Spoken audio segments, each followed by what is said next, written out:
There was one other thing that I wanted to mention that I forgot to mention last time when we were talking about how to use the scriptures, and that's to journal on them.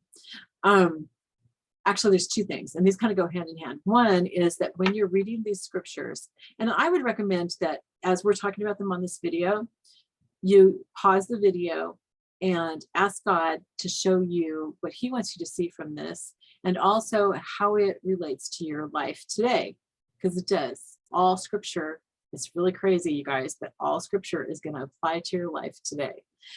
And then after we talk about it on the video, then spend a little bit of time journaling it, even if it's just 2 or 3 sentences, that's fine. But the more that you do that kind of thing, the more it's going to get into your heart, and the more God's going to be able to use it in your life today, tomorrow, 5 weeks from now, 20 years from now, 50 years from now. Okay, you get the picture. Because it'll be more and more into your heart. The other thing that I like to do, and I did this in college with different subjects, okay, each evening I would spend some time, about half an hour or so, journaling about each of my classes, but I would connect those classes to each other, and I would find things that were common about them, which sometimes was kind of hard because, like, I had conducting and Old Testament poetry and a sociology class and statistics, all at one time. How does this all fit together?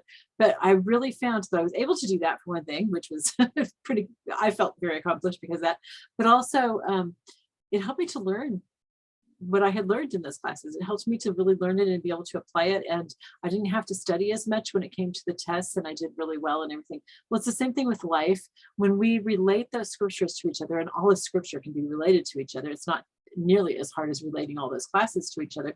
But when we relate those scriptures together, then it just becomes more concrete in our life. It becomes more rooted in our lives, but it also becomes more real. It's more substantial. So I would really recommend doing that. You might not have time to relate all the verses to each other, but choose 2 verses that seem kind of random and relate them to each other. Write about that. Just, again, 1 or 2 sentences about that, and that will really, really help. All right. I love you. I'll see you later. Bye-bye.